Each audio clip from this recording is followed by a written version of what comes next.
Hello everyone. आज जो है हम डिस्कस करने जा रहे हैं cost sheet, one of the most important topic.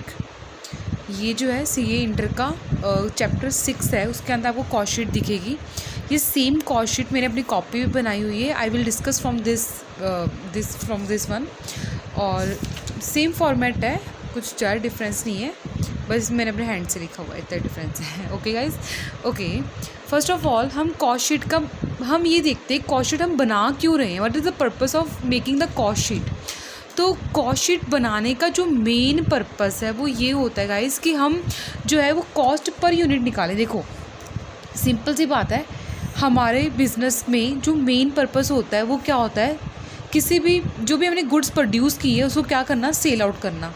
यही मेन ऑब्जेक्टिव होता है। सेल आउट तो कर लोगे आप, बट सेल आउट करने के लिए उस प्रोडक्ट का आपको सेलिंग प्राइस पता होना चाहिए, है ना। तो सेलिंग प्राइस कब पता होगा कि जब हमें ये चीज़ पता होगी कि ये हमारे पास प्रोडक्ट हमारे पास कितने का पड़ा, है ना। तो कितने का पड़ा का मतलब ये होता है कि ये कॉस्ट कितने की है हमारे, मतलब कॉस्ट कितने की है किसी भी यूनिट को प्रोड्यूस करने की। अगर हमें कॉस्ट मिल जाती है तो हम इसमें अपना प्रॉफिट मार्जिन ऐड कर देंगे, और उससे क्या होगा, प्रॉफिट पर यूनिट ऐड कर देंगे तो हमारे पास सेलिंग प्राइस आ जाएगा।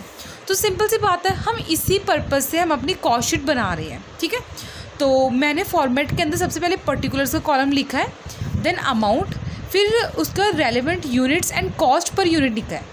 तो अभी फ़िलहाल इसका मैं डिस्कस नहीं करना चाहती, मैं सबसे पहले आपको पर्टिकुलर्स के बारे में ही बताना चाहूँगी, ठीक है गाइस। ओके, तो आपको as we know very well कि किसी भी प्रोडक्ट को बनाने के लिए दो टाइप की कॉस्ट लगती है। मुझे लगता है मुझे थोड़ा सा रफ वर्क कर लेना चाहिए इसके अंदर, है ना। तो मैं आपको बताती हूँ एक चीज़ कि ये देखो, आपको मैं एक चीज़ समझाती हूँ, सिंपल सी बात है, बहुत ही ईजी सा कॉन्सेप्ट है कि आपको ये चीज़ पता होगी कि किसी भी प्रोडक्ट को प्रोड्यूस करने के लिए क्या लगती है, कॉस्ट लगती है। और हम कॉस्ट को जो है मेनली दो टाइप में डिवाइड करते हैं। First one is direct cost, the second one is indirect cost. But मतलब डिफरेंस क्या है दोनों के अंदर, डायरेक्ट कॉस्ट और इनडायरेक्ट कॉस्ट में डिफरेंस क्या है गाइस। डायरेक्ट कॉस्ट वो कॉस्ट होती है जो डायरेक्टली रिलेटेड है प्रोडक्शन से, मतलब वो कॉस्ट जो हमारे प्रोडक्शन के इंक्रीज़ होने पे इंक्रीज़ होगी और डिक्रीज़ होने पे डिक्रीज़ होगी। वो सारी कॉस्ट, जैसे कि रॉ मटेरियल की कॉस्ट हो गया, लेबर की कॉस्ट होगी हमारे पास, ये सारी चीज़ें होती है, वो हमारे पास डायरेक्ट कॉस्ट का पार्ट होती है। ऑन द अदर हैंड हमारे पास आते हैं इनडायरेक्ट कॉस्ट। इनडायरेक्ट कॉस्ट वो होती है जो इनडायरेक्टली रिलेटेड होती है। अब आप कहोगे कि इनडायरेक्ट कॉस्ट रिलेटेड भी होगी, तो मैं आपको एक चीज़ समझाती हूँ कैसे। इनडायरेक्ट कॉस्ट का मतलब क्या होता है। इनडायरेक्ट कॉस्ट का मतलब वो होता है जो प्रोडक्शन से रिलेटेड नहीं होती, जिसका प्रोडक्शन से कोई लेना देना ही नहीं है। जैसे कि रेंट हो गया अपने पास, सैलरी हो गया, तो इसके अंदर वेजेस लिख सकते हो, लेबर की वेजेस आ गई, है ना, जैसे लेबर की वेजेस आ गई, है ना। कमीशन हो गया लेबर की, ये भी हम इसके अंदर इंक्लूड कर सकते। सॉरी आपको दिखाई नहीं दे रहा था यहाँ से, ठीक है। तो आपको मैं बताना चाहूँगी सिंपल सा यहाँ पे ये वाली चीज़ कि जो है अपने पास प्रोडक्ट के अंदर जैसे रेंट का प्रोडक्ट के जो है वो प्रोडक्शन से डायरेक्टली रिलेटेड नहीं होता। कोई फैक्ट्री आपने फैक्ट्री रेंट पे ली है, ठीक है। आप अगर यहाँ पे 1 यूनिट प्रोड्यूस करते हो, चाहे आप 100 यूनिट्स प्रोड्यूस कर रहे हो, चाहे 1000 यूनिट प्रोड्यूस कर रहे हो, आपका रेंट सेम लगेगा। जैसे आपकी फैक्ट्री इतनी है, ठीक है, बट आपको लगता है कि अभी आने वाले 1 महीने बाद आपकी जो प्रोडक्शन की कैपेसिटी है वो इंक्रीज़ हो जाएगी। देखो वैसे फैक्ट्री का रेंट मान लेते हैं 1 लाख रुपीज़ पर मंथ है, ठीक है, बट आपको लगता है कि आपको एक मशीन और इंस्टॉल करनी पड़ेगी। यहाँ पे पहले से 4 मशीन्स इंस्टॉल्ड हैं, 4 इंस्टॉल्ड मशीन्स हैं पहले से आपके पास, ठीक है। बट आपको लगता है कि इन फ्यूचर आपके पास जो है future in the sense next month आपको लगता है कि आपके पास जो है वो प्रोडक्शन इंक्रीज़ होगी, तो आप फैक्ट्री को चेंज करोगे या नहीं करोगे, करोगे ना चेंज। आप वहाँ पे आप अपने फ्यूचर के अकॉर्डिंग आपको ऐसी फैक्ट्री चूज़ करोगे जहाँ पे आपके पास आपकी कैपेसिटी, इंस्टॉलेशन कैपेसिटी ज़्यादा हो। तो हुआ यूँ कि आपने जब फैक्ट्री चेंज की तो रेंट क्या हो गया, 1,50,000 हो गया। तो बताओ कि ये है तो इनडायरेक्ट कॉस्ट, बट कहीं ना कहीं तो रिलेटेड होगी अप टू स्पेसिफिक कैपेसिटी। आप एक चीज़ लिख सकते हो, अप टू स्पेसिफिक कैपेसिटी तक वो क्या रहेगी, सेम रहेगी। ये चीज़ है कहने का, ठीक है। अब मैं आपको डिस्कस करती हूँ डायरेक्टली इस पे, अपने वाले फॉर्मेट पे आ जाते हैं। ज़्यादा डिटेल में इतना हो जाएगा, फिर लेंथी हो जाएगा फिर वीडियो अपने पास, है ना। ओके, सबसे पहले हम निकालते हैं अपने पास direct material cost, direct material cost, ठीक है, जिसको हम डायरेक्ट मटेरियल कंज्यूम भी बोलते हैं। तो इसको निकालने का सिंपल सा मतलब ये है कि आपने at the starting of the year आपके पास रॉ मटेरियल इतना था, आपने रॉ मटेरियल इतना परचेज़ किया और अभी भी इतना रॉ मटेरियल बचा है। आपके पास ओपनिंग के अंदर इतना रॉ मटेरियल था, आपने करंट ईयर में इतना परचेज़ किया और आपके पास अभी भी क्लोजिंग के अंदर इतना मटेरियल है। अगर ओपनिंग के अंदर परचेज़ करेंगे हम परचेज़ प्राइस, अब बात यहाँ पे ये आती है कि परचेज़ प्राइस क्या होती है, ठीक है। तो परचेज़ प्राइस का मतलब ये है सिंपल सा कि उसको परचेज़ करने की कितनी कॉस्ट है, ठीक है। मतलब रॉ मटेरियल को अपनी फैक्ट्री तक लाने तक का कितना खर्चा है, उस पर ट्रांसपोर्टेशन का खर्चा लगा होगा, उस पर हमने इंश्योरेंस भी करवाते हैं, वो खर्चा लगा होगा। तो मोस्टली ये क्वेश्चंस में इतना आता नहीं है, इतना ही आता है कि परचेज़ प्राइस आपको डायरेक्टली लिख दी जाती है कि इतनी परचेज़ प्राइस है, कि हमने इतना परचेज़ ऑफ रॉ मटेरियल किया है। तो opening plus purchase price of raw material and minus करेंगे क्लोजिंग ऑफ रॉ मटेरियल। तो आपके पास क्या आ जाएगा कि अपने तक जो है डायरेक्ट मटेरियल की कॉस्ट आपके पास है। डायरेक्ट मटेरियल लिख दिया, उसके बाद हम डायरेक्ट लेबर की कॉस्ट ऐड कर देते हैं, ठीक है, एंड डायरेक्ट कॉस्ट जो है वो ऐड कर देते हैं। इन तीनों की कॉस्ट को अगर मैं ऐड कर दूँ तो मेरे पास क्या आ जाएगा, प्राइम कॉस्ट आ जाएगा, या उसको हम डायरेक्ट कॉस्ट भी कह सकते हैं।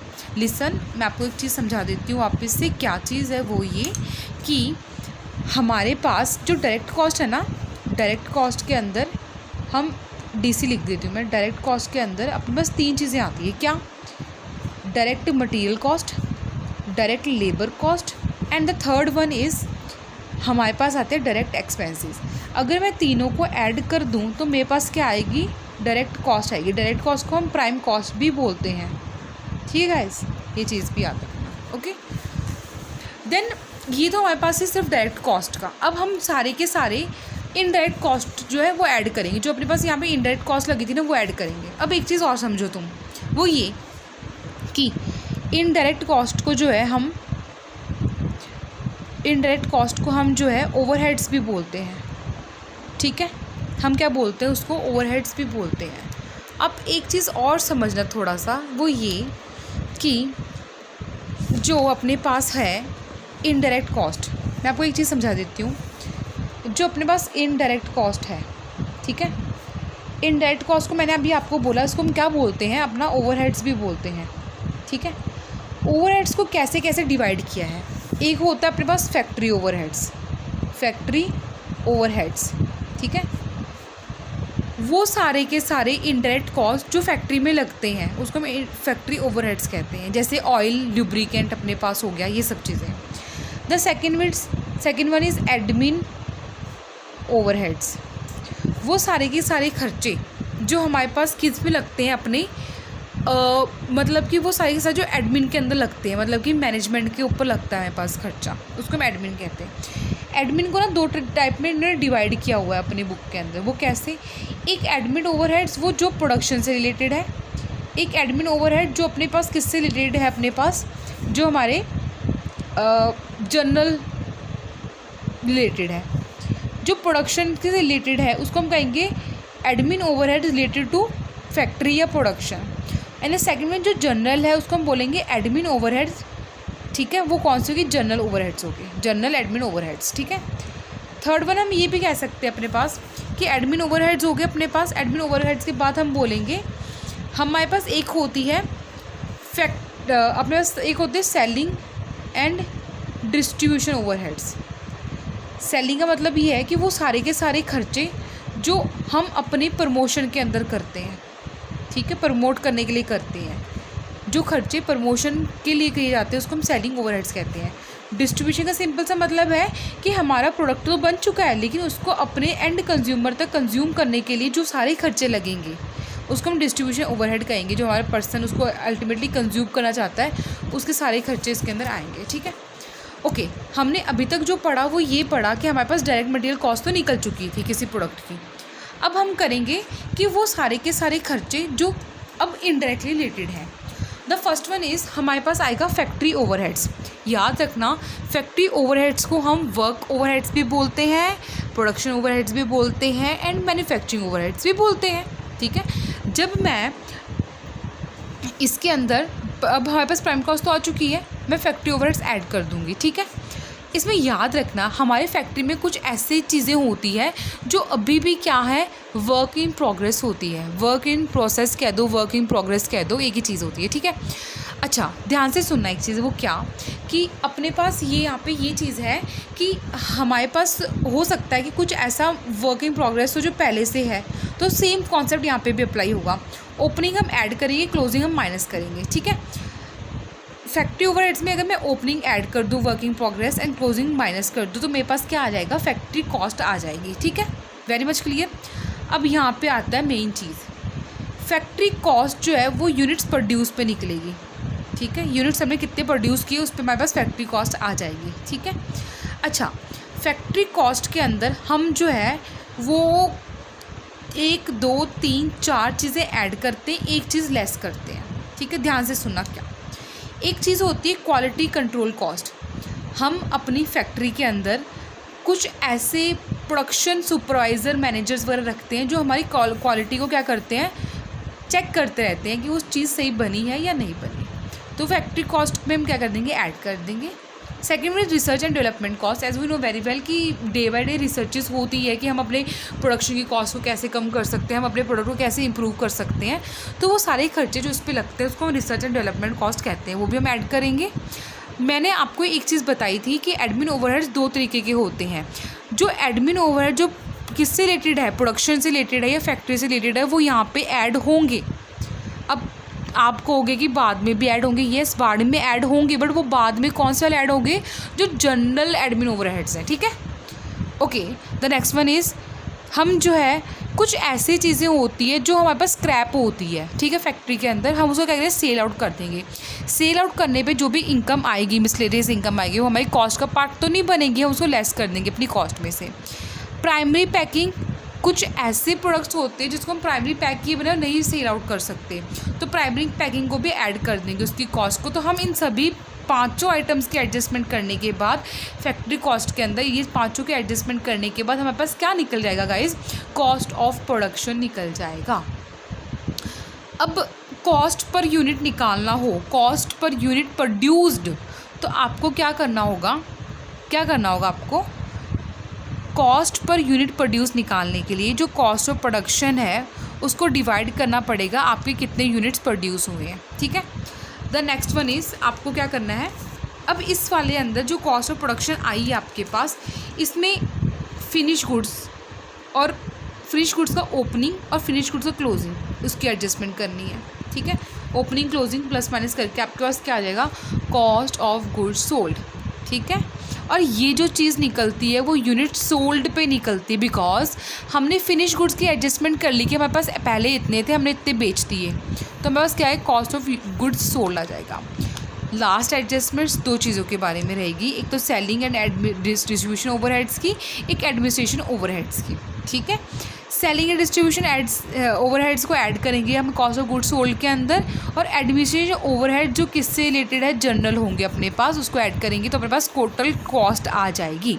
टोटल कॉस्ट भी किस पे निकलेगी, इसको कॉस्ट ऑफ सेल्स भी बोल सकते हैं। तो उसको भी यही है कि इसको यूनिट सोल्ड पे निकलेगी। ठीक है, कितने यूनिट सोल्ड किए, उनको जो सोल्ड किए उतनी हमारे पास कितनी कॉस्ट पड़ी है। ठीक है, तो कॉस्ट पर यूनिट निकालनी हो आपको तो हम टोटल कॉस्ट को क्या करेंगे, डिवाइड कर दें कितने यूनिट्स प्रोड्यूस किए हैं, कितने यूनिट सोल्ड किए हैं, सॉरी। ठीक है, आई चीज़ समझ में आपको ये वाली, और इसमें अपना प्रॉफिट मार्जिन ऐड करके हम टोटल सेल्स निकाल लेंगे। ठीक है, अब यहाँ पे एक वही कॉन्सेप्ट है छोटा सा कि कॉस्ट पर यूनिट प्रोड्यूस और कॉस्ट पर यूनिट सोल्ड। अगर आपको कॉस्ट पर यूनिट प्रोड्यूस्ड बोले, ठीक है, तो आपको जो है वो क्या करना है, कॉस्ट ऑफ प्रोडक्शन जो है उसको डिवाइड करना है किससे, कितने यूनिट्स आपने प्रोड्यूस किए हैं। ठीक है, क्योंकि आप प्रोडक्शन की कॉस्ट निकालने जा रहे हैं, but cost per unit sold वाला जो होगा आपके पास वो किसका होगा, आपके पास इसका होगा, क्योंकि हमारे पास इतनी कॉस्ट पड़ी है उनको सेल आउट करने के लिए। ठीक है, तो इसमें हम क्या करेंगे, इसकी cost divide by unit sold से डिवाइड कर देंगे तो पास क्या निकल जाएगा, कॉस्ट पर यूनिट सोल्ड निकल जाएगा। ठीक है, thank you so much guys.